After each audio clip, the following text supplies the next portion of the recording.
내년 대선 주자들의 생각과 핵심 정책을 들어보는 시간입니다. 민주당 주자들은 2차 경선 과정에서 모두 진행을 했고 오늘부터는 본 경선이 진행 중인 국민의힘 주자들을 만나보도록 하겠습니다. 첫 순서로 제주지사를 지낸 원희룡 후보 연결합니다. 네, 원 후보님 안녕하십니까? 네, 안녕하세요. 저번 호남권 토론회 보니까 학창시절 목포를 거쳐서 제주로 갔다고 하시던데 호남과 관련된 인연이 있으면 말씀 부탁드립니다.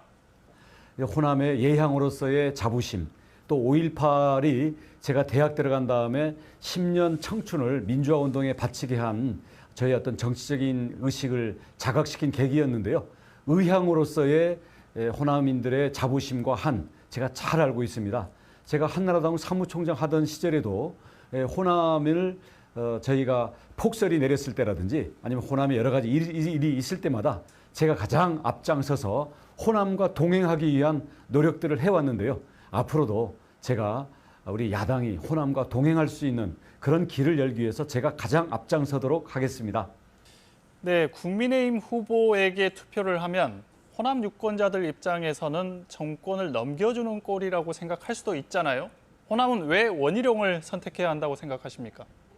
지역이라는 것은 특정 당에 대해서 정해진 게 없는 거죠. 근데 그동안 이 국민의힘 야당이 5.18부터 시작해서 또 산업화 시대의 어떤 지역의 소외에 대한 우리가 소극적으로 대응을 하다 보니까 아무래도 이 정서적으로나 정치적으로 거리감이 많이 있는 건 사실입니다. 그래서 지지율이 지금 한 자리에 머무르고 있고요.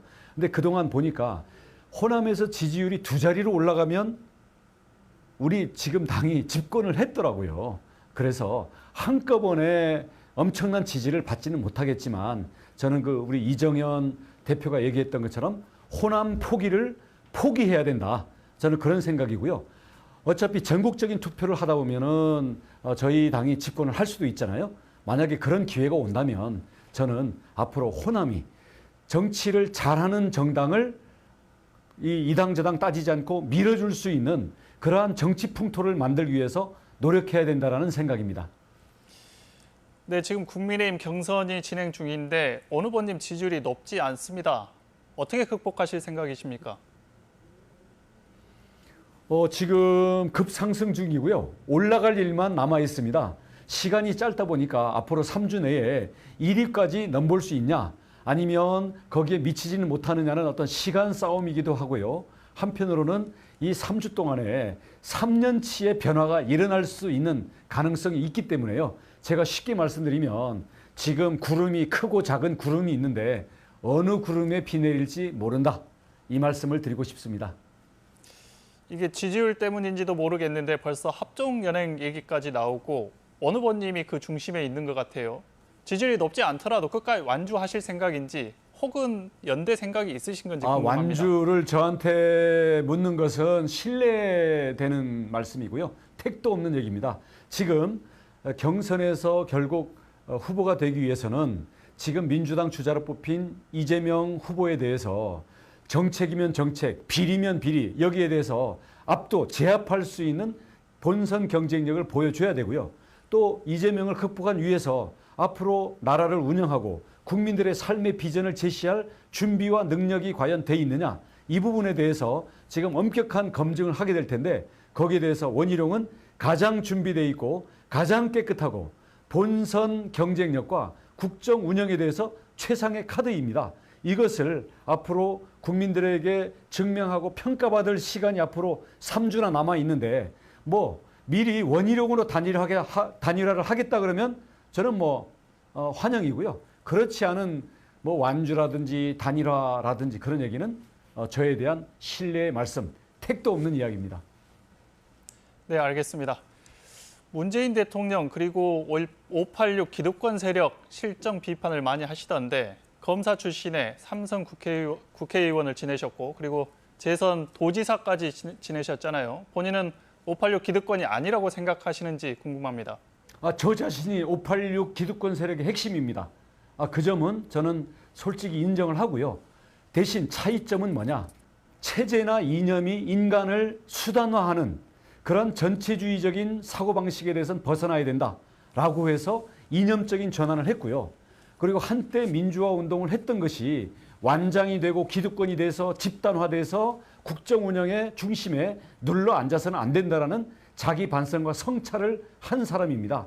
그런 점에서 저는 다음 세대에게 그리고 전체 국민에게 우리 국가의 운영에 여러 가지 비전을 연결시켜 주기 위해서 저는 반성하는 586 그런 위치에서 우리 586이 기득권을 깨고 우리 미래 2030 세대에게 우리가 연결 다리 역할을 하자.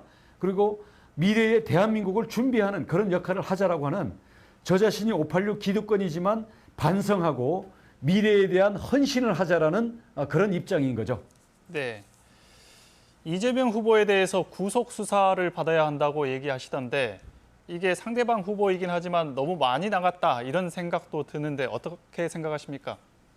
말이 좀 심한 건 사실이죠. 근데 제가 다른 사람이면 그렇게 얘기를 안 했을 겁니다. 근데 4년 전에 이재명 당시의 성남시장이 박근혜 대통령 탄핵하고 구속하라고 아무도 그 얘기 안 할 때 혼자 떠들어서 결국 여기까지 온 거 아니겠습니까? 그래서 이재명 지사는 그 말이 심하다고 하면 안 됩니다.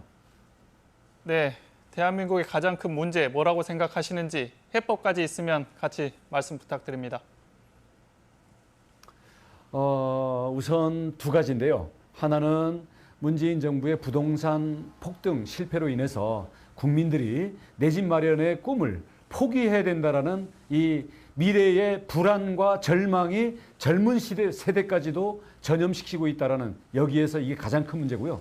두 번째로는 인구가 줄고 저성장이 줄어들고 있는데 이 민주당 집권 세력뿐만 아니라 우리 야당의 많은 정치인들도 진정으로 나라의 성장과 발전, 미래 준비를 위해서 어떻게 해야 될지 이에 대한 치열한 연구와 이것을 실현시켜내기 위한 실제적인 능력과 준비를 하는데 너무나 안이하고 게으르다라는 게 문제라고 생각합니다. 그래서 저는 이 부동산 폭등에 대해서 부동산 폭등에 올라타서 자기들이 그 부당 이득을 취한 이런 범죄 집단, 이재명의 비리 세력들을 저는 단죄를 하고 이를 다시는 재발을 방지할 수 있는 대책을 내세울 거고요. 그 바탕 위에 미래를 준비하고 대한민국이 모든 국민의 삶의 어떤 기회의 사다리를 만들고 다시 한번 힘차게 대한민국이 미래에 성장을 할 수 있는 그런 것을 위해서 모두가 머리를 맞대고 함께 노력하고 당을 뛰어넘어서 국정 운영에 유능하고도 깨끗한 집단을 만들어내는데 제가 앞장을 서고 중심이 되고 거기에다가 헌신하는 그런 역할을 할 포부를 갖고 있습니다. 네, 원 후보님 말씀 감사합니다. 오늘은 여기까지 듣겠습니다. 네, 감사합니다.